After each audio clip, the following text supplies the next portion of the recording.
Hello everyone, welcome to the session. So आज के video में हम लोग जो चैप्टर कवर करने जा रहे हैं उस चैप्टर का नाम है nature and significance of management. BST का ये ऐसा चैप्टर है जो कहीं ना कहीं हमारे लिए बेस है। इस चैप्टर के अंदर हम लोग मैनेजमेंट का मीनिंग, उसके features, importance, nature of management, levels of management, ये बेसिक बेसिक चीजें क्या करने वाले हैं, कवर करने वाले हैं।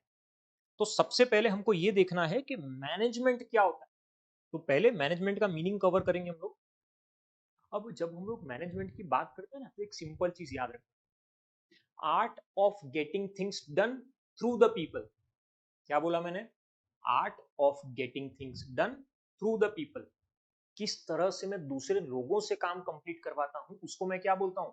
मैनेजमेंट बोलता हूं। जब मैं किसी इंसान से काम करवा रहा हूं ना, तो एक चीज ध्यान रखेंगे, हमारा ऑब्जेक्टिव फुलफिल होना चाहिए, हमारा जो गोल है ना वो फुलफिल होना चाहिए। और गोल कैसे फुलफिल होना चाहिए? तो याद रखेंगे, इफेक्टिवली एंड एफिशिएंटली। मतलब दोनों ही चीजें होनी चाहिए, efficiency and effectiveness, both are very important in management. So याद रखेंगे, management is a process of getting things done with the aim of achieving goal effectively and efficiently. ये दो वर्ड है ना, याद रखना, बहुत बार इसके बेस पे वैल्यू बेस्ड क्वेश्चन आएंगे एग्जाम में। और याद रखेंगे, जब हम लोग मैनेजमेंट की बात कर रहे हैं ना, तो मैनेजमेंट के कुछ टर्म्स होते हैं। यहाँ पे हम लोग देख सकते हैं, हमें अलग अलग टर्म्स दिए हैं, जैसे कि प्रोसेस है, एफिशिएंसी है, या फिर इफेक्टिवनेस है। तो ये अलग अलग टर्म्स है। सबसे पहले मैं प्रोसेस की बात करता हूँ। मैनेजमेंट को है ना प्रोसेस बोला जाता है। प्रोसेस क्यों बोलते हैं? क्योंकि यहाँ पे हम लोग इनपुट को किस में कन्वर्ट करने वाले हैं? आउटपुट में कन्वर्ट करने वाले हैं। Converting the raw material into finished goods.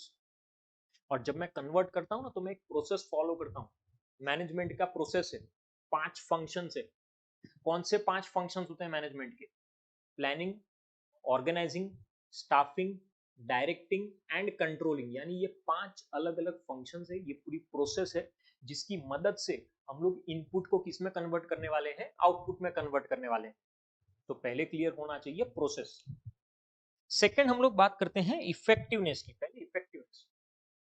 Effectiveness का मतलब होता है कि भाई जो भी हमारा टास्क है ना, वो टास्क कंप्लीट होना चाहिए। मैंने आप लोगों को बोला है कि आपकी 3 चैप्टर की टेस्ट है, आप लोग 3 चैप्टर पढ़ के रहो। तो आप 3 चैप्टर अगर पढ़ लेते हो, उसका मतलब आप लोग इफेक्टिव हो। आप लोगों ने क्या किया है? तीनों चैप्टर कंप्लीट किए हैं। सो सबसे पहले याद रखेंगे, इफेक्टिवनेस का मतलब होता है the task should be completed and it should be completed with in the stipulated time. जितना टाइम दिया है ना, उतने टाइम में ही काम को क्या करेंगे हम लोग? कंप्लीट भी करेंगे। एक और एग्जांपल देता हूं। मैंने आप लोगों को बोला है 1000 यूनिट्स प्रोड्यूस करने हैं। अगर आप लोगों ने 1000 यूनिट्स प्रोड्यूस कर लिए, उसका मतलब आप लोग इफेक्टिव हो। टाइम पे कंप्लीट किया टास्क, आप लोग इफेक्टिव हो। अब थर्ड टर्म क्या है? एफिशिएंसी। मतलब कि कॉस्ट हो सके ना उतनी कम होनी चाहिए। आप लोगों ने चलो 1000 यूनिट बनाए, ठीक है, टाइम पे बनाए वो भी ठीक है, लेकिन खर्चा बहुत कर दिया। तो क्या आप लोग एफिशिएंट हो? नहीं हो। तो याद रखना, एफिशिएंसी बहुत इंपॉर्टेंट है। Cost should be minimum and profit should be maximum. हो सके उतना खर्चा कम होना चाहिए और प्रॉफिट क्या होना चाहिए? बढ़ना चाहिए। तो ध्यान रखेंगे, मैनेजमेंट के 3 अलग अलग टर्म हैं। पहले हमने देखा प्रोसेस, उसके बाद इफेक्टिवनेस और उसके बाद एफिशिएंसी। ये 3 इंपॉर्टेंट चीजें हैं मैनेजमेंट के लिए। आई होप सबसे पहले सभी लोगों को मीनिंग क्लियर हुआ होगा मैनेजमेंट का। अब मीनिंग तो हम लोगों ने देख लिया है। मीनिंग के बाद अब हम लोग देखते हैं फीचर्स ऑफ मैनेजमेंट, कैरेक्टरिस्टिक्स। कौन से फीचर्स होते हैं? जिसमें सबसे फर्स्ट बोला है management is goal oriented. Management क्या है? गोल ओरिएंटेड है। मैं चीजों को मैनेज क्यों करता हूं? क्योंकि गोल अचीव करना चाहता हूं। एक चीज सोच के देखो, अगर आपका गोल अचीव नहीं हो रहा, उसका मतलब आपने चीजों को ठीक से मैनेज नहीं किया है। मेरा इंटेंशन ही हमेशा वो था कि भाई हमारा जो भी ऑब्जेक्टिव है, उसको हम लोग प्रॉपर तरीके से, एफिशिएंट तरीके से और इफेक्टिव तरीके से क्या करेंगे? कंप्लीट करेंगे। So management is goal oriented. Next one, management is pervasive. Management क्या है? परवेसिव है। It exists at all the levels. हर जगह पे मैनेजमेंट एग्जिस्ट करता है। टॉप लेवल पे, मिडिल लेवल पे, लोअर लेवल पे। बिजनेस है, नॉन बिजनेस है, प्रॉफिट मेकिंग है, नॉन प्रॉफिट मेकिंग है, स्कूल, कॉलेज, हॉस्पिटल, गवर्नमेंट, कोई भी जगह हो, ऐसी कोई जगह नहीं है जहां पे हम लोग चीजों को मैनेज नहीं करते। तो कहीं ना कहीं मैनेजमेंट हमारे लिए क्या है, बहुत इंपॉर्टेंट है। इसीलिए बोला जाता है management is pervasive. Next, management is multi dimensional. Management को क्या बोलते हैं, मल्टी डायमेंशनल, क्योंकि इसके अंदर बहुत सारी चीजें इंक्लूड होती है, जैसे कि management of work, management of people, management of operations. सबसे पहले मैनेजमेंट ऑफ वर्क। अगर हम लोग देखें ना तो ऑब्वियस बात है, हर ऑर्गेनाइजेशन में फोकस किस चीज के ऊपर होता है, वर्क के ऊपर। किसी हॉस्पिटल की बात करते हैं, हॉस्पिटल में फोकस किस चीज के ऊपर है, कि भाई पेशेंट्स को ट्रीटमेंट प्रोवाइड करेंगे। स्कूल में फोकस किस चीज के ऊपर है, स्टूडेंट्स को एजुकेशन प्रोवाइड करेंगे। बिजनेस, मेरा गुड्स का बिजनेस है, फोकस किस चीज के ऊपर है, कस्टमर को गुड्स सेल करूंगा मैं। ये क्या है, मैनेजमेंट ऑफ वर्क है। दूसरा होता है मैनेजमेंट ऑफ पीपल। पीपल का मतलब होता है ह्यूमन रिसोर्स। मेरे वहां पर जो स्टाफ है ना, उनकी बात कर रहा हूं मैं। हमारे वहां पे जो भी लोग ज्वाइन करते हैं ना, उनकी खुद की कुछ नीड्स होती है, एम्प्लॉयज की अलग अलग नीड है। कोई सैलरी के लिए ज्वाइन करता है, कोई रिकॉग्नाइजेशन के लिए, तो कोई सेल्फ रिस्पेक्ट के लिए। हर इंसान की अलग अलग नीड है। तो बेसिकली याद रखेंगे management of people, her individual की, एम्प्लॉय की नीड का भी ध्यान रखेंगे, और हमारे ऑर्गेनाइजेशन की नीड का भी क्या करेंगे हम लोग, ध्यान रखेंगे। And third one, management of operations. Management of operations मतलब काम कंप्लीट होना चाहिए। हम लोगों का इंटेंशन क्या था, हमने प्रोसेस में देखा था, converting the raw material into finish products. ये क्या है, ऑपरेशन है। जब मैं रॉ मटेरियल को फिनिश प्रोडक्ट में कन्वर्ट करता हूँ ना, तो मैंने आपको बताया था 5 स्टेप्स फॉलो करते हैं, planning, organising, staffing, directing and controlling. ये 5 स्टेप्स को अगर मैं फॉलो करूंगा तो डेफिनेटली ऑपरेशंस को कंप्लीट कर सकते हैं, रॉ मटेरियल को फिनिश्ड गुड में कन्वर्ट कर सकते हैं। सो management is multi dimensional. Next, management is a continuous process. Management क्या है, कंटिन्यूअस प्रोसेस है, कभी भी नहीं रुकता। मैंने आज बिजनेस शुरू किया तो आज मैनेज किया फिर छोड़ दिया बस, क्या ऐसा हो सकता है कभी भी, नहीं, ये चीज पॉसिबल ही नहीं है। जब तक तुम्हारा बिजनेस चल रहा है ना, तब तक मैनेजमेंट भी चलना ही चाहिए कंपल्सरीली। सो अगर आप लोग मैनेज कर रहे हो कंटिन्यूस बेसिस पे, तो ही सर्वाइव कर पाओगे। From beginning to the end, जिस दिन तक बिजनेस वाइंड अप नहीं हो जाता ना, उस दिन तक कंटिन्यूसली क्या करूंगा मैं, चीजों को मैनेज करने वाला हूं।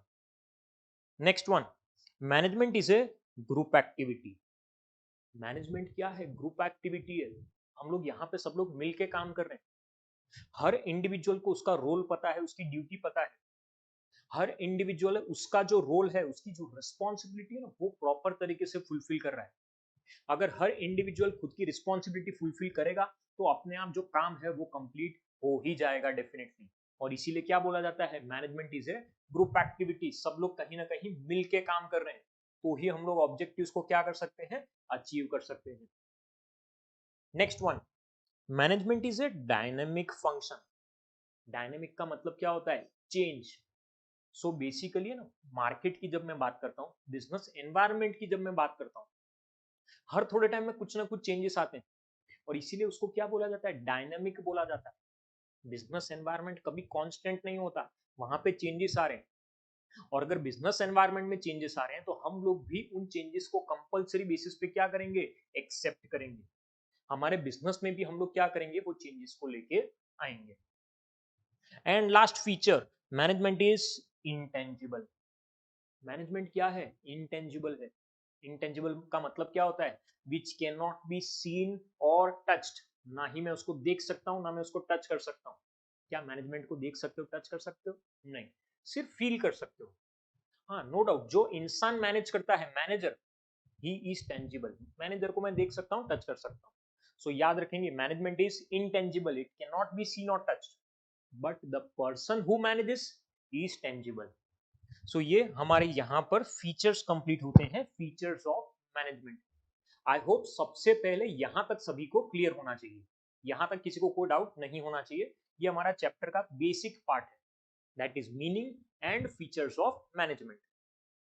अब थोड़ा सा आगे बढ़ते हैं, ऑब्जेक्टिव्स ऑफ मैनेजमेंट। अब मैनेजमेंट के ना अलग अलग ऑब्जेक्टिव्स होते हैं, जिसमें सबसे पहले हमें बोला है ऑर्गेनाइजेशनल ऑब्जेक्टिव। ऑर्गेनाइजेशनल ऑब्जेक्टिव मतलब मेरी ऑर्गेनाइजेशन के क्या ऑब्जेक्टिव है। तो मेरी ऑर्गेनाइजेशन के 3 ऑब्जेक्टिव होते हैं। सबसे पहले सर्वाइवल, उसके बाद प्रॉफिट और उसके बाद ग्रोथ। जब मैं सर्वाइवल की बात करता हूँ, अगर हमने बिजनेस शुरू किया ना, तो सबसे पहले तो हम लोग सर्वाइवल के बारे में सोचते हैं कि यार पहले तो at least no profit no loss हो ना तो भी चलेगा, मार्केट में सर्वाइव कर जाऊंगा वो ही बहुत है। बिजनेस बंद नहीं होना चाहिए, कैसे भी करके हमारा बिजनेस चलते ही रहना चाहिए मार्केट में। ये क्या है, सर्वाइवल स्टेज है। दूसरा, चलो हमने सर्वाइव तो कर लिया, सर्वाइव करने के बाद हम किस चीज के बारे में सोचते हैं, प्रॉफिट के बारे में सोचते हैं कि भाई अब मैं सर्वाइव कर रहा हूं तो अब मैं क्या करना चाहता हूँ, प्रॉफिट कमाना चाहता हूँ। जितना ज्यादा प्रॉफिट कमाऊंगा उतना ही अच्छा है मेरे बिजनेस के लिए। और सिंपल चीज है ना, अल्टीमेटली अगर मैं बिजनेस कर रहा हूं तो मेरा एम ही क्या है, टू अर्न प्रॉफिट। चलो मैंने सर्वाइव भी कर लिया, प्रॉफिट भी अर्न कर लिया, अब क्या, तो अब मैं सोच रहा हूँ ग्रोथ। मेरे बिजनेस में ग्रोथ आना ही चाहिए कंपल्सरीली। बिजनेस को एक्सपांड करूंगा, मॉडिफाई करूंगा, डाइवर्सिफाई करूंगा, कुछ भी। बट ये ग्रोथ कब पॉसिबल है, जब प्रॉफिट होगा। तो एक बार आपको प्रॉफिट होने लग जाएगा तो आप डेफिनेटली किसके बारे में सोचोगे, ग्रोथ के बारे में सोचोगे कि हमारा बिजनेस क्या होना चाहिए, आगे जाके बढ़ना ही चाहिए। सो बेसिकली ऑर्गेनाइजेशनल ऑब्जेक्टिव 3 है, सर्वाइवल, प्रॉफिट एंड ग्रोथ। तो याद रखेंगे ये हमारा फर्स्ट है ऑर्गेनाइजेशनल ऑब्जेक्टिव। ऑर्गेनाइजेशनल ऑब्जेक्टिव के बाद और कौन से ऑब्जेक्टिव होते हैं, सोशल ऑब्जेक्टिव्स। सोसाइटी को ध्यान में रख के काम करेंगे हम लोग।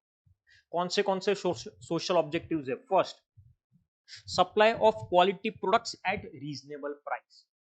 अच्छी क्वालिटी के प्रोडक्ट्स प्रोवाइड करेंगे और रीजनेबल प्राइस पे प्रोवाइड करेंगे, अच्छी चीज है, सोसाइटी के लिए अच्छा है वो। Contribution towards desirable civic activities and generation of economic wealth. मतलब जो सिविक एक्टिविटीज है उनके ऊपर भी हमारा ध्यान होगा, हम लोग उसमें भी कंट्रीब्यूट करेंगे। इकोनॉमिक वेल्थ मतलब कहीं ना कहीं कंट्री के लिए भी हम लोग वेल्थ जनरेट करने में क्या कर रहे हैं, मदद कर रहे हैं। खुद की वेल्थ अर्न कर रहे हैं वो तो ठीक है, बट अल्टीमेट बेनिफिट कंट्री को भी मिलना चाहिए। कंट्री में भी वेल्थ क्या होनी चाहिए, इंक्रीज होनी चाहिए, और होगी। अगर मेरी वेल्थ इंक्रीज हो रही है तो अल्टीमेटली कंट्री की भी वेल्थ इंक्रीज हो रही है। Next, generation of employment opportunity and financial support to the community. Employment opportunity, जितने ज्यादा बिजनेस शुरू होते हैं ना, मेरा बिजनेस शुरू हो रहा है तो ऑब्वियस बात है मैं लोगों को जॉब पे रखूंगा। अगर मैं लोगों को जॉब पे रख रहा हूं उसका मतलब एम्प्लॉयमेंट अपॉर्चुनिटी, लोगों को जॉब मिल रही है।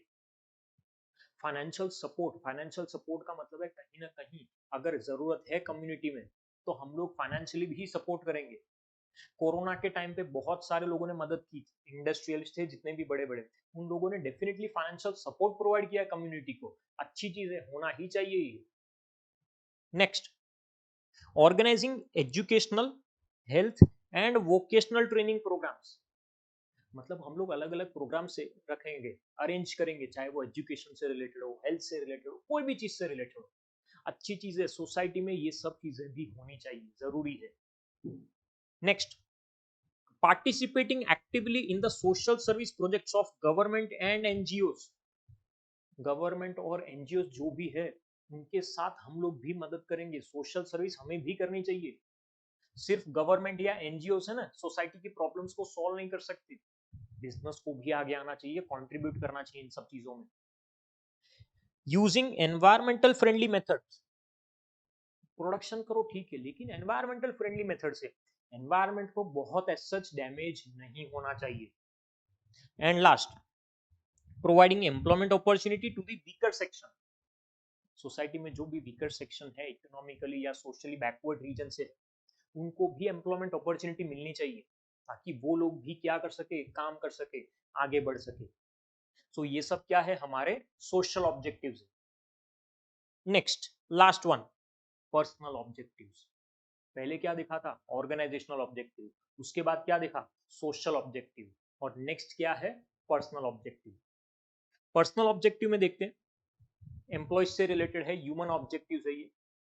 Competitive salary to fulfil the financial needs of the employ.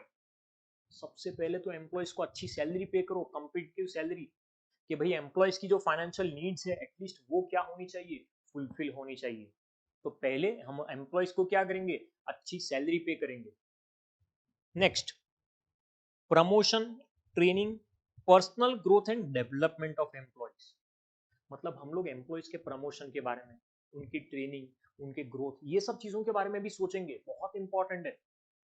आज एम्प्लॉय मेरे वहां पे अगर ज्वाइन करता है ना, तो उसका रीजन है क्योंकि वो ग्रोथ चाहता है, वो चाहता है कि उसका भी प्रमोशन हो, डेवलपमेंट हो, तो उस चीज पे भी फोकस करेंगे हम लोग। Next, peer recognization, self respect, respect for colleagues. Peer recognization मतलब मैं अगर कहीं पे काम कर रहा हूँ ना, तो मेरे आसपास के जो लोग हैं, कलीग्स है, वो लोगों के साथ मैं मिलके काम कर रहा हूँ, तो सेल्फ रिस्पेक्ट मिलना चाहिए। मैं उन्हें रिस्पेक्ट दूंगा, वो लोग मुझे रिस्पेक्ट देंगे, बहुत इंपॉर्टेंट है। अगर कहीं पे रिस्पेक्ट नहीं मिलता तो क्या काम करोगे आप लोग? नहीं करोगे। तो वही चीज है, रिस्पेक्ट बहुत इंपॉर्टेंट है, एम्प्लॉयज को रिस्पेक्ट मिलना चाहिए। And last, good and healthy working conditions for the safety of employ. Employees को अच्छा एटमोस्फियर मिलना चाहिए, वर्किंग कंडीशन बहुत परफेक्ट होनी चाहिए। सो ये सब चीजें हम लोग हमेशा क्या करेंगे, ध्यान में रखेंगे। ये कौन से ऑब्जेक्टिव्स है? पर्सनल ऑब्जेक्टिव्स है, जो कहीं ना कहीं एम्प्लॉयज से रिलेटेड है। तो बेसिकली मैनेजमेंट के कौन से ऑब्जेक्टिव थे? पहले ऑर्गेनाइजेशनल ऑब्जेक्टिव, उसके बाद सोशल ऑब्जेक्टिव, और उसके बाद पर्सनल ऑब्जेक्टिव। तो आई होप सबसे पहले सबको ये टॉपिक क्लियर हुआ होगा। कौन सा टॉपिक है? ऑब्जेक्टिव्स ऑफ मैनेजमेंट का। चलिए, तो नेक्स्ट टॉपिक पे शिफ्ट होते हैं। हमारा नेक्स्ट टॉपिक है इंपॉर्टेंस ऑफ मैनेजमेंट। हमने ये तो देख लिया कि मैनेजमेंट का मीनिंग क्या होता है। अब हम लोग उसके कुछ इंपॉर्टेंस डिस्कस करने वाले हैं कि मैनेजमेंट क्यों इंपॉर्टेंट है हमारे लिए।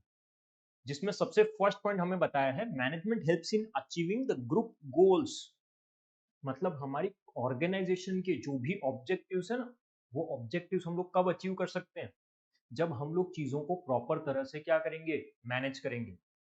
ऑर्गेनाइजेशन में गाइड किया जाता है, डायरेक्शन प्रोवाइड किया जाता है हर इंडिविजुअल को, हर एम्प्लॉय को, ताकि वो लोग जो कॉमन ऑब्जेक्टिव्स है उसके लिए काम कर सके, और उन कॉमन ऑब्जेक्टिव्स को क्या कर सके, अचीव कर सके। सो सबसे पहले याद रखेंगे, मैनेजमेंट की मदद से जो हमारी ऑर्गेनाइजेशन के ऑब्जेक्टिव्स है वो क्या हो सकते हैं, फुलफिल हो सकते हैं। Next point, management increases the efficiency. सबसे पहली चीज, मैनेजमेंट की वजह से क्या हो रहा है, एफिशिएंसी बढ़ रही है।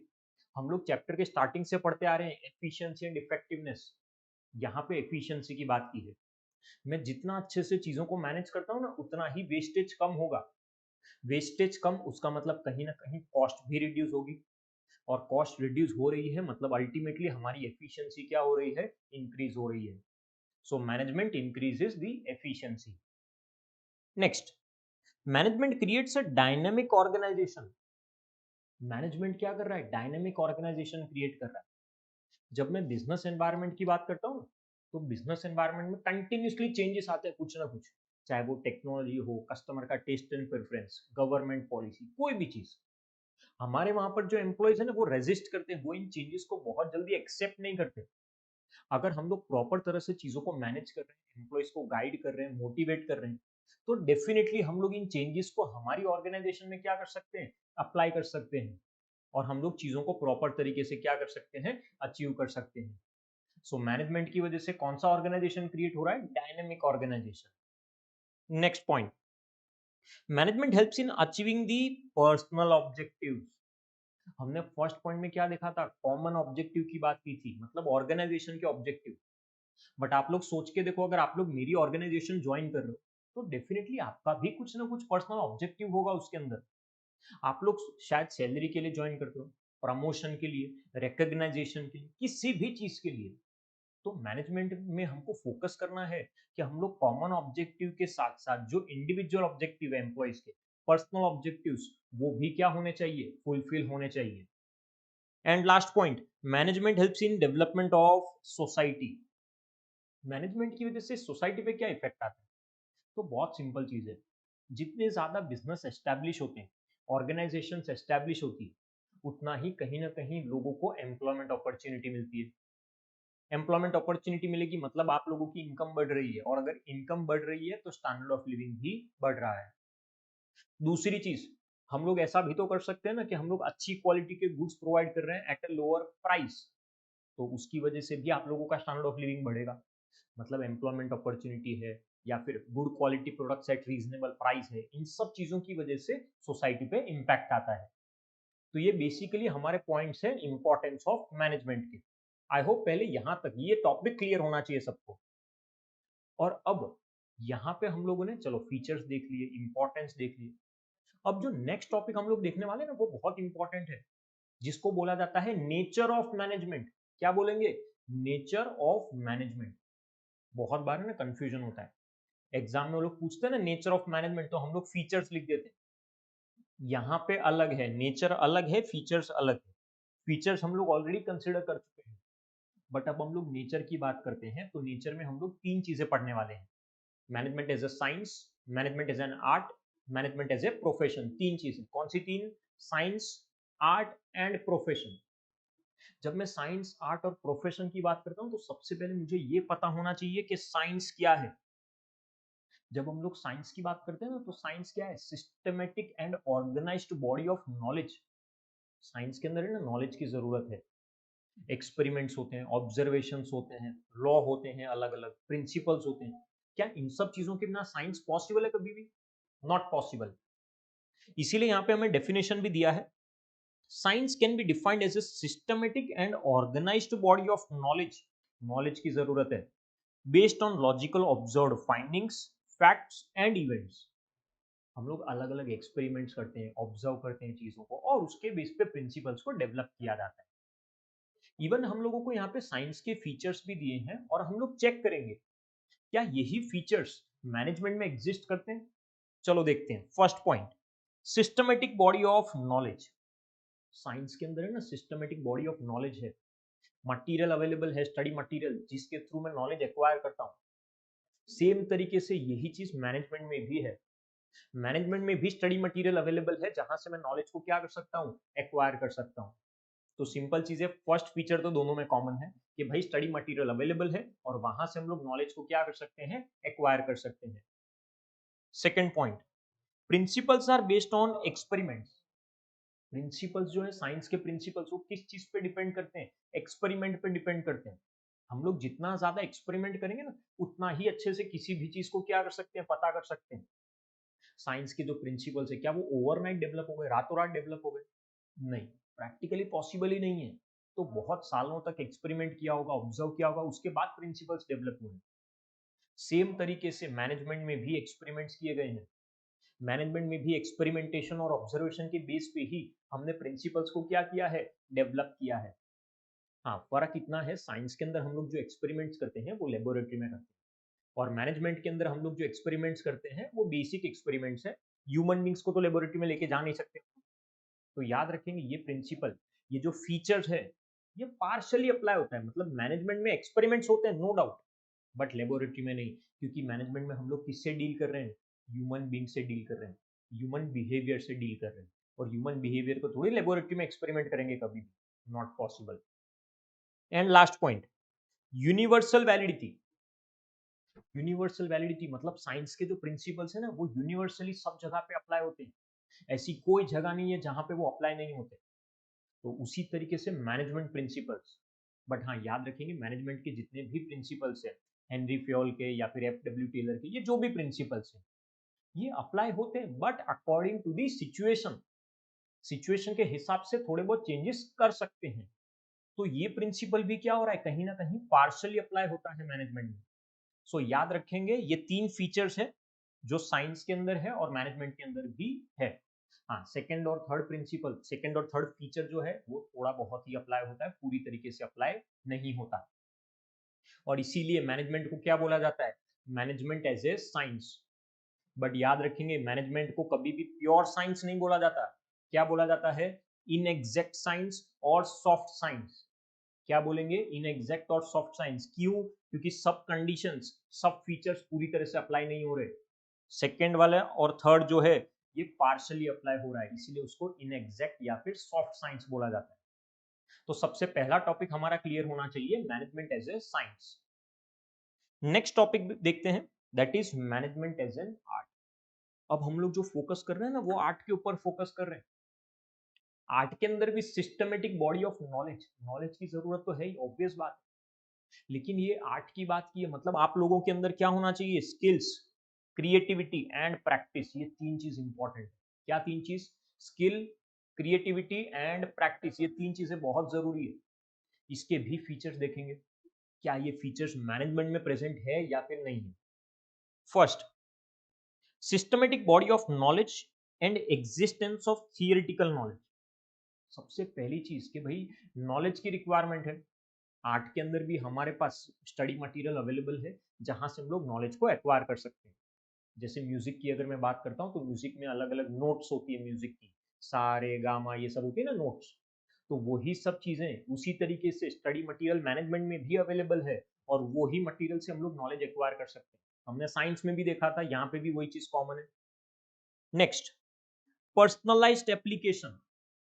आर्ट में ना personalised application, no doubt skill और क्रिएटिविटी की बात होती है, लेकिन है ना हर इंसान अपनी तरह से अप्लाई करता है चीजों को। मैं एग्जांपल देता हूँ क्रिकेटर। चलो क्रिकेटर तो बहुत सारे हैं, लेकिन हर एक का खेलने का तरीका अलग है। डॉक्टर्स बहुत सारे हैं लेकिन ट्रीटमेंट का तरीका अलग है। टीचर्स बहुत सारे हैं लेकिन पढ़ाने का तरीका क्या है, अलग है। और इसीलिए आर्ट को क्या बोला जाता है, personalised application. Person to person differ करता है। सेम तरीके से मैनेजमेंट में जब मैनेजर की बात करते हैं तो हर मैनेजर का खुद का मैनेज करने का एक तरीका है, personalised application. Every manager has his own style of working. Next, based on practice and creativity. Practice और क्रिएटिविटी हमने देखा ना, practice makes the man perfect. जितना ज्यादा मैं किसी चीज को प्रैक्टिस करूंगा ना उतना ही ज्यादा मैं उस चीज में क्या होते जाऊंगा, परफेक्ट होते जाऊंगा। मैनेजमेंट में भी वही चीज है। कोई मैनेजर जितना ज्यादा किसी चीज को प्रैक्टिस करेगा ना उतना ही वो उसमें क्या हो जाएगा, परफेक्ट हो जाएगा। सो हम लोग देख सकते हैं आर्ट के ये जो तीन फीचर्स हैं, ये तीनों फीचर्स कहीं ना कहीं मैनेजमेंट में भी क्या होते हैं, अप्लाई होते हैं। तो पहले हमने देखा management as an science, next management as an art. Next third one, management as a profession. हाँ, लेकिन प्रोफेशन से पहले एक बात बता देता हूँ। अगर एग्जाम में कभी क्वेश्चन पूछते हैं whether management is an art और ए साइंस, तो बोथ, मैनेजमेंट दोनों है, आर्ट भी है साइंस भी है। दोनों चीजें साथ साथ में चलती है, तो वो चीज ध्यान रखना। अब थर्ड जो लास्ट है हमारा नेचर में, वो है मैनेजमेंट एज ए प्रोफेशन। मतलब फोकस किस चीज पे होना चाहिए, प्रोफेशन पे होना चाहिए। अगेन प्रोफेशन में भी हमारा फोकस किस चीज के ऊपर होगा, स्पेशलाइज्ड नॉलेज। नॉलेज हर जगह पे चाहिए, चाहे वो साइंस हो, आर्ट हो या प्रोफेशन हो। तो पहले नॉलेज होनी चाहिए। प्रोफेशन के अंदर स्पेशलाइज्ड नॉलेज के साथ साथ ट्रेनिंग भी चाहिए। और यहाँ पर जो एंट्री है ना वो रेस्ट्रिक्टेड एंट्री है, हर कोई एंटर नहीं कर सकता। जैसे कि अगर मैं एग्जांपल देता हूँ, सीए चार्टर्ड अकाउंटेंट या फिर सीएस डॉक्टर लॉयर, ये सब लोग प्रोफेशनल्स है। अगर यहाँ पे आपको प्रोफेशन में एंट्री करनी है, आप लोग सीए सीएस डॉक्टर बनना चाहते हो, तो उसके लिए आपको पहले स्पेशलाइज्ड नॉलेज की जरूरत है। नॉलेज के बिना प्रोफेशन में एंटर करना पॉसिबल ही नहीं है। तो ये उसकी बात की है। चलो इसके भी फीचर्स देख लेते हैं। First, well defined body of knowledge. मैंने बताया ना स्पेशलाइज्ड नॉलेज की जरूरत है। डॉक्टर बनना है तो नॉलेज के बिना बन सकते हो, कभी भी नहीं बन सकते। स्टडी मटेरियल अवेलेबल है बहुत सारा, जिसके बेस पे हम लोग प्रोफेशन में एंटर कर सकते हैं। तो यही चीज मैनेजमेंट में भी कॉमन है, स्टडी मटेरियल अवेलेबल है, हम नॉलेज एक्वायर कर सकते हैं।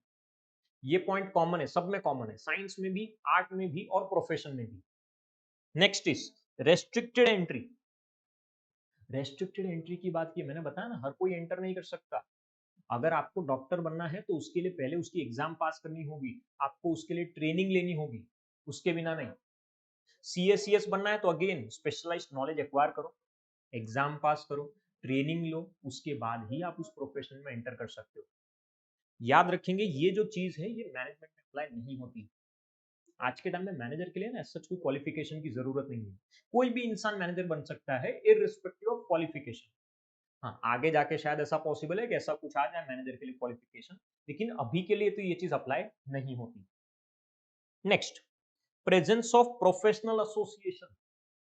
जितने भी प्रोफेशन है, जैसे मैंने बोला सीए, तो सीए के लिए एक प्रोफेशन है, एसोसिएशन है जिसको बोलते हैं ICAI, institute of chartered accountant of India. CS के लिए institute of company secretaries of India. Doctor के लिए मेडिकल काउंसिल ऑफ इंडिया। तो लॉयर के लिए bar council of India. Her profession के लिए क्या होता है, एसोसिएशन होता है। लेकिन क्या मैनेजमेंट में ऐसा कुछ है, नहीं। मैनेजमेंट के लिए सच ऐसा कोई एसोसिएशन अवेलेबल नहीं है, बाद में आता है तो वो अलग चीज है, लेकिन अभी के लिए ये चीज प्रेजेंट नहीं है। Next, ethical code of conduct. Ethical code of conduct है मतलब रूल्स एंड रेगुलेशंस। अगर हम लोग बात करते हैं ना प्रोफेशन की, तो प्रोफेशन में कोड ऑफ कंडक्ट है जो कंपल्सरीली हमें क्या करना है, फॉलो करना है। हमारे पास कोई ऑप्शन ही अवेलेबल नहीं है। लेकिन यहाँ पे मैनेजमेंट में ऐसा कुछ है कि रूल्स एंड रेगुलेशन से फॉलो करने ही होंगे। जैसे प्रोफेशन के लिए एक एग्जांपल देता हूँ।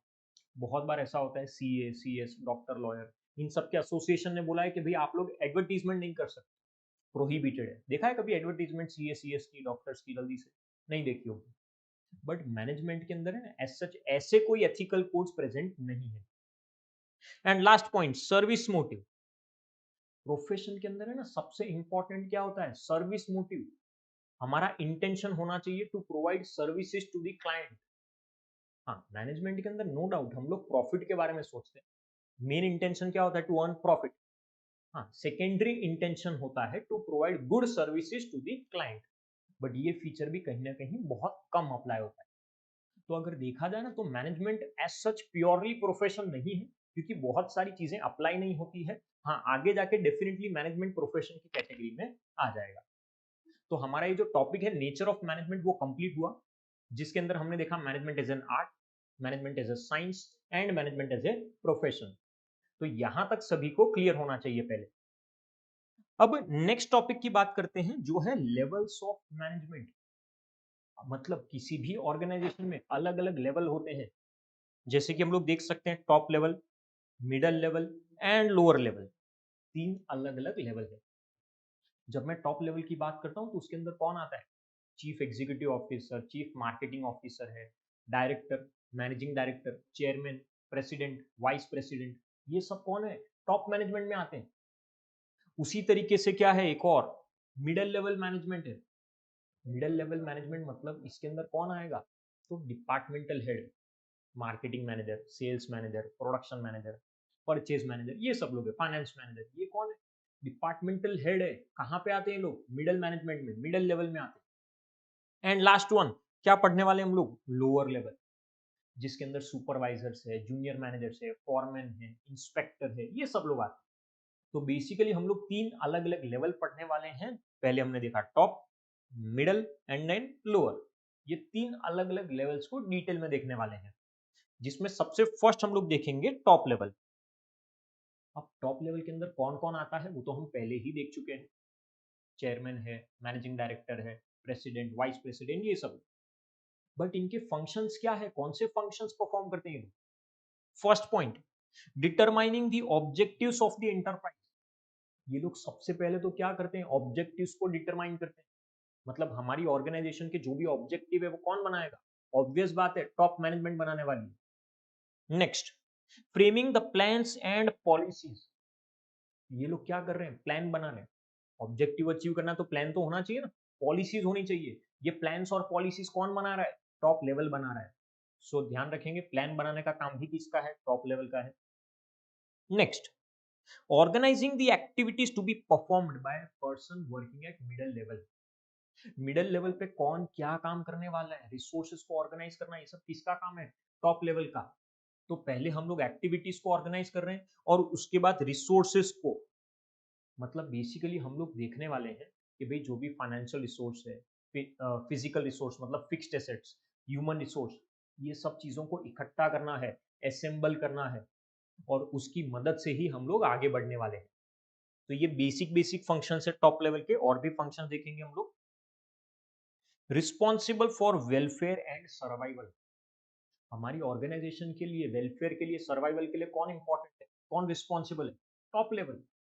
अगर सर्वाइव करता हूं तो भी टॉप लेवल की वजह से, सर्वाइव नहीं करता तो भी टॉप लेवल की वजह से। Next, liaison with outside world. मतलब जो आउटसाइड एजेंसीज है, जैसे कि सपोज अगर मैं बोलता हूँ गवर्नमेंट है, सप्लायर है, कॉम्पिटिटर है, इनके साथ कंटिन्यूसली कांटेक्ट में कौन रहता है, टॉप लेवल रहेगा। Next, to integrate the diverse elements and coordinate the activities. अलग अलग एक्टिविटीज के बीच में अगर कोऑर्डिनेशन लेके आना है ना, तो वो भी कौन लेके आएगा, ऑब्वियस बात है, टॉप लेवल लेके आने वाला है। तो ये सब एलिमेंट्स के बीच में कोऑर्डिनेशन का काम भी किसका है, ऑब्वियस बात है, टॉप लेवल का है। उनकी मदद से ही हर डिपार्टमेंट एक दूसरे के साथ कोऑर्डिनेट करेगा। Next, analyse the business environment. Business environment को एनालाइज करना है, मतलब मार्केट में क्या क्या चीजें हो रही है ना, वो सब चीजें ध्यान में रखेंगे और अकॉर्डिंगली हम लोग हमारे बिजनेस को चलाने वाले हैं, चेंजेस लेके आने वाले हैं। And last point, they are responsible for all the activities of the business and its impact on the society। हम लोग हर चीज के लिए रिस्पॉन्सिबल है। सोसाइटी के ऊपर अगर कोई इंपैक्ट आता है हमारे बिजनेस की वजह से, तो उसके लिए भी कौन रिस्पॉन्सिबल है? टॉप लेवल रिस्पॉन्सिबल है। तो ध्यान रखेंगे, ये हमने फंक्शंस देखे हैं, functions to be followed by top level management. तो यहां तक क्लियर होना चाहिए, ये हमारा पार्ट हुआ टॉप लेवल का। टॉप लेवल के बाद दूसरा कौन सा लेवल था? Middle level. तो उसकी बात करते हैं। मिडल लेवल मैनेजमेंट, इसके अंदर कौन आता है? मैंने बताया था ना, departmental heads, purchase manager, production manager, finance manager, वो सब की बात की। जिसके अंदर सबसे पहले फंक्शंस में देखते हैं, interpretation of the policies framed bye top management. Top management ने जो पॉलिसीज बनाई थी, उस पॉलिसीज को समझना पड़ेगा, पहले इंटरप्रेट करना पड़ेगा। और कौन उसको इंटरप्रेट करेगा?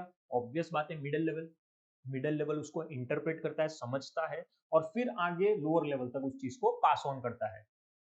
Next, organising the activities of their department. उनके डिपार्टमेंट की जो भी एक्टिविटीज है ना, उसको ऑर्गेनाइज करना। मैं प्रोडक्शन डिपार्टमेंट में हूं, तो मैं मेरे प्रोडक्शन डिपार्टमेंट की एक्टिविटीज को क्या करने वाला हूं? मैनेज करने वाला हूं, ऑर्गेनाइज करूंगा। नेक्स्ट, फाइंडिंग आउट और रिक्रूटिंग और सिलेक्टिंग द एम्प्लॉयज। मेरे डिपार्टमेंट के लिए एम्प्लॉयज चाहिए, तो उसका रिक्रूटमेंट और सिलेक्शन का काम भी कौन करेगा? मैं ही करूंगा। मुझे पता है कि भाई मुझे मेरे डिपार्टमेंट में कैसे लोग चाहिए, उस हिसाब से हम लोग एम्प्लॉयज को लेके आने वाले हैं, सिलेक्ट करने वाले हैं। Next one, motivating the person to perform to their best ability. हमारी ऑर्गेनाइजेशन में जितने भी लोग हैं, उनको मोटिवेट करने का भी काम है मेरा। जितना ज्यादा मोटिवेट करूंगा, उतना ही उनका परफॉर्मेंस भी क्या होगा? अच्छा होगा। Next, cooperate with other departments. दूसरे डिपार्टमेंट्स के साथ क्या करने वाले हैं? कोऑपरेट करने वाले हैं। जैसे कि सेल्स डिपार्टमेंट किसके साथ कोऑर्डिनेट कर रहा है? फाइनेंस के साथ, मार्केटिंग के साथ, प्रोडक्शन के साथ। कंपलसरी है, कोऑपरेशन होना ही चाहिए। And last point, responsible for all the activities of the first line managers. First line managers मतलब लोअर लेवल पे जो लोग हैं ना, उनकी सभी एक्टिविटीज के लिए कौन रिस्पॉन्सिबल है? मिडिल लेवल मैनेजमेंट रिस्पॉन्सिबल है। तो ये फंक्शंस है, functions of middle level management. I hope यहां तक क्लियर होना चाहिए। इसके थोड़े से कम फंक्शंस है, सिर्फ 5 या 6 ही है। तो पहले हमने देखा था टॉप लेवल, नेक्स्ट हमने देखा है middle level, and last one is lower level, जिसको हम लोग सुपरवाइजरी लेवल भी बोल सकते हैं और ऑपरेशनल लेवल भी बोल सकते हैं। किसकी बात कर रहे हैं? लोअर लेवल की बात कर रहे हैं, जिसके अंदर फोरमैन है, सुपरवाइजर है, इंस्पेक्टर है, वो सब आते हैं। इनके क्या फंक्शंस है? First, representing the problems and grievances of the workers. Workers की अगर कोई प्रॉब्लम है, कोई ग्रीवियंस है, तो वो भी हम लोग क्या करने वाले हैं? टॉप लेवल तक कम्युनिकेट करने वाले हैं, पहुंचाने वाले हैं। Maintaining good working conditions and developing healthy relation between the superior and the subordinate. ये लोग ध्यान रखते हैं कि भाई सुपीरियर सबऑर्डिनेट के बीच में अच्छी रिलेशनशिप मेंटेन होनी चाहिए। वर्किंग कंडीशन अच्छी होगी तो अपने आप सब कुछ अच्छे से ही होने वाला है। And looking to the safety of workers. Workers की सेफ्टी की बात की है, मतलब हो सके ना उतना क्या होना चाहिए? सेफ्टी होनी चाहिए ना वर्कर्स की। वर्कर्स को कुछ नहीं होना चाहिए, कोई एक्सीडेंट नहीं होना चाहिए ऑर्गेनाइजेशन में जिसकी वजह से कोई वर्कर सफर करे, वो भी इंपॉर्टेंट है। They try to maintain precise standard of quality. मतलब जो आउटपुट बना रहे हैं ना, प्रोडक्ट बना रहे हैं, उसकी क्वालिटी अच्छी होनी चाहिए, क्वांटिटी प्रॉपर होनी चाहिए, जितना सोचा था उतनी क्वांटिटी में प्रोडक्शन होना चाहिए, और अच्छी क्वालिटी के गुड्स भी क्या करेंगे हम लोग? प्रोड्यूस करेंगे। Next, they are responsible for boosting the morale of the workers. मतलब हमारे वहां पे जो वर्कर्स है ना, उनका मोरल बूस्ट करना है, टाइम टू टाइम उनके अंदर जोश आना चाहिए, ताकि वो और अच्छे से क्या कर सके? काम कर सके। Next, minimising the wastage of material. Wastage को मिनिमाइज करना है, हो सके उतना वेस्टेज क्या होना चाहिए? कम होना चाहिए। एफिशिएंसी अपने आप बढ़ जाएगी, कॉस्ट अपने आप कम हो जाएगी। Interact with the actual workforce and pass on the instructions to the middle level. Actual workforce जो है ना, जो लोग काम कर रहे हैं, वर्कर्स, उनके साथ टाइम टू टाइम क्या करेंगे? इंटरेक्ट करेंगे, और जो भी पता चल रहा है, जो भी इंस्ट्रक्शंस है ना, वो भी हम लोग क्या कर रहे हैं? आगे तक पहुंचा रहे हैं। सो ये चीज बहुत इंपॉर्टेंट है कि हम टाइम टू टाइम हमारे वर्कर्स के साथ इंटरेक्ट करेंगे। Responsible for quality and quantity of output. Quality and quantity of output मतलब हमारे वहां पे जो प्रोडक्ट बन रहा है उसकी क्वालिटी, उसकी क्वांटिटी, उसके लिए कौन रिस्पॉन्सिबल है? हम लोग रिस्पॉन्सिबल है, क्योंकि हम लोग ही हमारे वर्कर से क्या करवा रहे हैं? काम करवा रहे हैं। तो वो चीज पे हमेशा हम लोग क्या करेंगे? फोकस करेंगे। तो याद रखना ये हमारे फंक्शंस है, फंक्शंस ऑफ लोअर लेवल। तो हमारे 3 लेवल कंप्लीट हुए, टॉप, मिडल एंड लोअर। यहां तक पहले सभी को क्लियर होना चाहिए, हमने चैप्टर का मैक्सिमम पार्ट कंप्लीट किया है, सिर्फ हमारे गिने चुने 2-3 ही टॉपिक्स बाकी हैं। तो पहले यहां तक क्लैरिटी रखना सब लोग। सो अब नेक्स्ट टॉपिक पे शिफ्ट होते हैं, that is functions of management. ये ना बहुत इंपॉर्टेंट है, फंक्शंस ऑफ मैनेजमेंट। इवन इसके ऊपर हम लोग चैप्टर्स पढ़ने वाले हैं। हम लोग देख सकते हैं जो मैनेजमेंट के फंक्शंस है वो 5 अलग अलग फंक्शंस है, that is planning, organising, staffing, directing and controlling. कितने फंक्शंस है? टोटल 5 फंक्शंस है। और ये पांचों फंक्शंस के ऊपर एक एक चैप्टर है, प्लानिंग, ऑर्गेनाइजिंग, स्टाफिंग, डायरेक्टिंग, हर किसी पे चैप्टर पढ़ने वाले हम लोग, तो ये बहुत डिटेल में समझेंगे। यहाँ पे तो हमको यहाँ पे इस चैप्टर में सिर्फ मीनिंग दिए हैं। सबसे पहले जब मैं प्लानिंग की बात करता हूँ तो प्लानिंग का मतलब क्या होता है? किसी भी चीज को एडवांस में डिसाइड करना। Planning is deciding in advance what to do, how to do, when to do and who is to do it. what to do, how to do, when to do and who is to do it. कौन करेगा, क्या काम करेगा, कब करेगा, कैसे करेगा, सब कुछ आ गया प्लानिंग में। so planning is deciding in advance what to do, how to do, when to do and who is to do it. it bridges the gap from where we are to where we want to go. अभी मैं किस stage पे हूं और आगे जाके किस stage पे पहुंचना चाहता हूं, तो वो क्या है? बेसिकली प्लानिंग है। प्लानिंग की मदद से इस चीज को मैं फुलफिल कर सकता हूं। अभी मैं 1000 यूनिट सेल करता हूं बट फ्यूचर में 5000 यूनिट सेल करना चाहता हूं। ये गैप कैसे फुलफिल करूंगा 1000 और 5000 का? प्लानिंग की मदद से। It makes things possible which would not otherwise happen. जो चीज शायद पहले पॉसिबल नहीं थी लेकिन अब वो चीज पॉसिबल है, क्यों? क्योंकि प्लानिंग की हुई है। प्लानिंग की मदद से ये चीज डेफिनेटली पॉसिबल है। तो याद रखेंगे हमारा जो पहला फंक्शन है वो क्या है? Planning. Second function is organising. जब मैं ऑर्गेनाइजिंग की बात करता हूं तो ऑर्गेनाइज करना है। कौन सी चीजों को ऑर्गेनाइज करेंगे? 3 चीजों को ऑर्गेनाइज करते हैं। ह्यूमन रिसोर्स मतलब स्टाफ की बात की, हमारे वहां पे जो एम्प्लॉयज है उनकी बात की है। फिजिकल रिसोर्स मतलब जो एसेट्स है उसकी बात की है। उसके बाद फाइनेंशियल रिसोर्स मतलब कहीं ना कहीं पैसों की बात की है। तो बेसिकली हम लोग ध्यान रखेंगे 3 चीजें हैं, human resource, physical resource and financial resource. इन चीजों को क्या करते हैं हम लोग? ऑर्गेनाइज करते हैं। और यहाँ पे ऑर्गेनाइजिंग में ना एक और चीज इंपॉर्टेंट है, सुपीरियर सबॉर्डिनेट रिलेशनशिप। कौन मेरा सुपीरियर है, कौन मेरा सबॉर्डिनेट है, उन दोनों के बीच में क्या रिलेशनशिप है। Authority responsibility relationship. अथॉरिटी का मतलब होता है पावर, रिस्पॉन्सिबिलिटी का मतलब होता है ऑब्लिगेशन। तो ये सब चीजें पढ़ने वाले हैं ऑर्गेनाइजिंग में। Next, staffing. जब मैं स्टाफिंग की बात करता हूँ नाम से ही पता चलता है स्टाफ से डील कर रहे हैं, एम्प्लॉयज से, जिसके अंदर रिक्रूटमेंट, सिलेक्शन, ट्रेनिंग, प्रमोशन, ये सब चीजें, ओरिएंटेशन, ये सब चीजें देखने वाले हैं। रिक्रूटमेंट का मतलब क्या होता है? लोगों को बुलाना कि भाई आओ हमारे वहां पे अप्लाई करो, वैकेंसी है हमारे वहां पे। Searching of prospective candidate and stimulating them to apply for the job. सिर्फ ढूंढ रहे हैं लोगों को और उनको बता रहे वैकेंसी है, अप्लाई करो। उसके बाद सिलेक्शन कि भाई जितने भी लोगों ने अप्लाई किया है उसमें से बेस्ट कैंडिडेट को मैं क्या करने वाला हूँ? सिलेक्ट करने वाला हूँ। Next, promotion. ऑब्वियस बात है, टाइम टू टाइम प्रमोट करेंगे एम्प्लॉयज को, ट्रेनिंग प्रोवाइड करेंगे, ट्रांसफर भी दे सकते हैं। ये सब चीजें किसके अंदर आती है? स्टाफिंग के अंदर। Next one, directing. डायरेक्टिंग का मतलब क्या होता है? डायरेक्शन प्रोवाइड करना, सुपरवाइज करना, मोटिवेट करना, ये सब चीजें। रेगुलेट करना किसका पार्ट है? डायरेक्टिंग का पार्ट। डायरेक्टिंग के ना 4 एलिमेंट्स होते हैं, 4 मेन एलिमेंट होते हैं डायरेक्टिंग के। Supervision, motivation, communication and leadership, 4 चीजें हैं, याद रखेंगे एलिमेंट्स ऑफ डायरेक्टिंग में। तो ये डायरेक्टिंग की बात की है। And last one is controlling. जब मैं कंट्रोलिंग की बात करता हूं तो उसका मतलब है हम लोग चेक कर रहे हैं जैसा हमने प्लान किया था वैसा सब कुछ हो रहा है या फिर नहीं। जो स्टैंडर्ड, जो टारगेट हमने सेट किया था वो, और हमारा जो एक्चुअल परफॉर्मेंस है वो दोनों ही चीजें क्या होनी चाहिए, मैच होनी चाहिए। सो वो क्या है, कंट्रोलिंग है। तो याद रखेंगे, planning, organising, staffing, directing and controlling, ये 5 अलग अलग फंक्शंस है मैनेजमेंट के। तो ये टॉपिक सभी को क्लियर होना चाहिए। अब हमारे नेक्स्ट एक छोटे से टॉपिक पे आ जाते हैं, जो है कोऑर्डिनेशन। और याद रखना, कोऑर्डिनेशन और कोऑपरेशन में ना डिफरेंस होता है।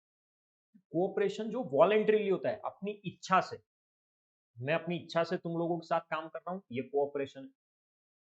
कोऑर्डिनेशन, कोऑर्डिनेशन क्या है, तो डेलिब्रेट फंक्शन है। किसी ने हमें बोला है, इसीलिए हम लोग साथ में काम कर रहे हैं। भले ही हम लोगों की नहीं बनती है ना, फिर भी साथ में काम करना पड़ेगा। क्यों? क्योंकि मैनेजमेंट ने बोला है। तो ये बेसिकली किसकी बात कर रहे हैं हम लोग, कोऑर्डिनेशन की बात कर रहे हैं। यहाँ पे हमारा इंटेंशन क्या होना चाहिए, टू सिंक्रोनाइज द एक्टिविटीज। जितनी भी एक्टिविटीज है उसको सिंक्रोनाइज करने वाले हैं। हर डिपार्टमेंट के बीच में कोऑर्डिनेशन होना ही चाहिए। कोऑर्डिनेशन है ना हर जगह पर जरूरी है, चाहे वो प्लानिंग हो, organising, staffing, directing and controlling, कोई भी चीज हो, कोऑर्डिनेशन बहुत इंपॉर्टेंट है। प्लान करते हो, ऑर्गेनाइज करते हो, कुछ भी करो, हर जगह पे कोऑर्डिनेशन को तुम लोग फॉलो करोगे ही। इवन कोऑर्डिनेशन हर लेवल पे एग्जिस्ट करता है, all the levels of management. चाहे वो टॉप लेवल है, मिडिल लेवल है या लोअर लेवल है, कोई फर्क नहीं पड़ता। कंपल्सरीली चीजों को कोऑर्डिनेट करना है, और वो भी हर लेवल पे करना है। अगर हम लोग चीजों को कोऑर्डिनेट नहीं कर रहे तो याद रखना, डेफिनेटली हमारा बिजनेस क्या हो जाएगा, फेल हो जाएगा। लॉन्ग टाइम पीरियड में कभी भी हम लोग सर्वाइव कर ही नहीं पाएंगे। सो कोऑर्डिनेशन बहुत जरूरी है। कोऑर्डिनेशन के ना फीचर्स देखेंगे तो थोड़ी सी ज्यादा क्लैरिटी आएगी, जिसमें सबसे फर्स्ट हमें बोला है, coordination integrate the group efforts. Coordination है ना ग्रुप एफर्ट्स को इंटीग्रेट करता है। ऑब्वियस बात है, कोऑर्डिनेशन कहाँ पे चाहिए, जहाँ पे ग्रुप हो, लोग मिल, लोग इतने सारे लोग हैं तो वो लोगों के बीच में कोऑर्डिनेशन होना चाहिए ना। अगर कोई सिंगल इंसान काम कर रहा है, मैं अकेला ही काम कर रहा हूँ, क्या कोऑर्डिनेशन की जरूरत है कभी भी, नहीं। तो कोऑर्डिनेशन क्या कर रहा है, ग्रुप एफर्ट्स को इंटीग्रेट करता है कि भाई ये जितने भी लोग मिलकर काम कर रहे हैं उनके बीच में कोऑर्डिनेशन आना चाहिए, ताकि हमारे ऑब्जेक्टिव्स क्या हो सके, अचीव हो सके। Next, ensures unity of efforts. Unity of efforts मतलब बेसिकली जितने भी लोग हैं, शायद उन सबका ऑब्जेक्टिव होगा कुछ ना कुछ। कहीं ऐसा ना हो कि ये जो है ना ऑब्जेक्टिव ये कॉन्फ्लिक्टिंग हो, कोई किसी चीज के बारे में सोच रहा है, दूसरा एम्प्लॉय दूसरी चीज के बारे में सोच रहा है। मैं तो ऐसा ध्यान रखूंगा कि भाई ऑर्गेनाइजेशन के ऑब्जेक्टिव अचीव होने चाहिए, और इन ऑब्जेक्टिव्स के बीच में किसी तरह का कॉन्फ्लिक्ट नहीं होना चाहिए। Next, continuous process. ऑब्वियस बात है, कोऑर्डिनेशन क्या है, कंटिन्यूअस प्रोसेस। आज कोऑर्डिनेट के आगे जाके नहीं करूंगा, चलेगा ऐसा, नहीं चलेगा। डे वन से लेके डे एंड तक, बिजनेस शुरू होता है उस दिन से लेके बिजनेस खत्म हो ना, तब तक हम लोग कंटिन्यूस बेसिस पे क्या करेंगे, चीजों को कोऑर्डिनेट करेंगे। Next, coordination is a pervasive function. Coordination क्या है, परवेसिव फंक्शन है। परवेसिव का मतलब हर जगह पर एग्जिस्ट करता है, हर लेवल पे एग्जिस्ट करता है, हर बिजनेस में एग्जिस्ट करता है। ऐसी कोई जगह नहीं है जहां पर हम लोग चीजों को कोऑर्डिनेट नहीं करते। Next, coordination is the responsibility of all the managers. याद रखना, सिर्फ टॉप लेवल का काम नहीं है कोऑर्डिनेट करने का। चाहे वो मिडिल लेवल पे कोई इंसान काम कर रहा है, लोअर लेवल पे कोई इंसान काम कर रहा है, हर मैनेजर की रिस्पॉन्सिबिलिटी है कि हमारे वहां पे क्या होना चाहिए, कोऑर्डिनेशन होना चाहिए। And last, coordination is a deliberate function. मैंने पहले ही बताया, डेलिब्रेट फंक्शन है, क्रिएट किया जाता है। मैं बोल रहा हूं आप लोगों को साथ में काम करना ही होगा, ये डेलिब्रेट फंक्शन है। ये स्पॉन्टेनियसली अराइज नहीं होता है, मैनेजमेंट आपको बोल रही है, इसीलिए आप उस चीज को क्या कर रहे हो, फॉलो कर रहे हो। तो ये क्या है, फीचर्स ऑफ कोऑर्डिनेशन है। आई होप पहले कोऑर्डिनेशन का जो टॉपिक है, जो कॉन्सेप्ट है, वो क्लियर होना चाहिए सबको। और अब हम लोग हमारे लास्ट टॉपिक पे शिफ्ट हो जाते हैं, चैप्टर का भी लास्ट टॉपिक है ये, जो है इंपॉर्टेंस ऑफ कोऑर्डिनेशन। जिसमें सबसे पहले क्या बोला है, ग्रोथ इन साइज। अगर हमारा बिजनेस ग्रो कर रहा है ना, तो हमको कोऑर्डिनेट करना पड़ेगा। उसका रीजन है बिजनेस एक्सपांड कर रहा है, एम्प्लॉयज भी बढ़ते जा रहे हैं, तो इतने सारे लोग अगर होंगे, अगर कोऑर्डिनेट नहीं करेंगे तो क्या बिजनेस चलेगा, नहीं। तो जितना आपका बिजनेस ग्रो कर रहा है, एक्सपांड कर रहा है, उतना ही आपकी ऑर्गेनाइजेशन में कोऑर्डिनेशन क्या हो जाता है, इंपॉर्टेंट हो जाता है। Next, functional differentiation. Functional differentiation मतलब हमारी ऑर्गेनाइजेशन में बहुत सारे अलग अलग डिपार्टमेंट है, purchase department, sales department, production department, finance department. हर डिपार्टमेंट अपने ही बारे में सोच रहा है, उनके ही डिपार्टमेंट के ऑब्जेक्टिव्स फुलफिल करने के बारे में सोच रहा है, ऑर्गेनाइजेशन के बारे में नहीं। ये चीज गलत है।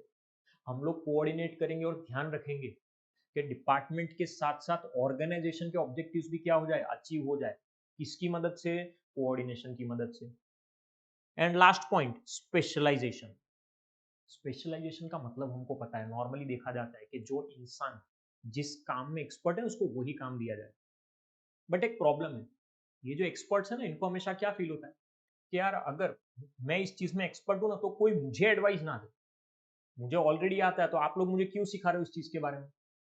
तो इस केस में जब एक्सपर्ट्स होते हैं और ये सब होते हैं ना, तो उस टाइम पे कोऑर्डिनेशन बहुत जरूरी है। हम ध्यान रखेंगे कि ये जो एक्सपर्ट्स है ये दूसरे लोगों के साथ कोऑर्डिनेट करें। कभी भी ऐसा ईगो या इस तरीके से अगर चलेंगे कि हम किसी से एडवाइस नहीं लेंगे, हम किसी को कुछ बोलेंगे नहीं, तो गलत हो जाएगा। तो स्पेशलाइजेशन है तो कोऑर्डिनेशन भी होना ही चाहिए। तो बेसिकली ये इंपॉर्टेंस है, इंपॉर्टेंस ऑफ कोऑर्डिनेशन। तो यहाँ तक सबको क्लियर होना चाहिए और इसके साथ हमारे जो चैप्टर है वो भी कंप्लीट होता है। तो आई होप सभी को ये चैप्टर पूरा समझ में आया होगा।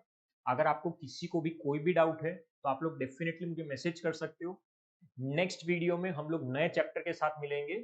सो तब तक के लिए बाय एवरीवन, थैंक यू।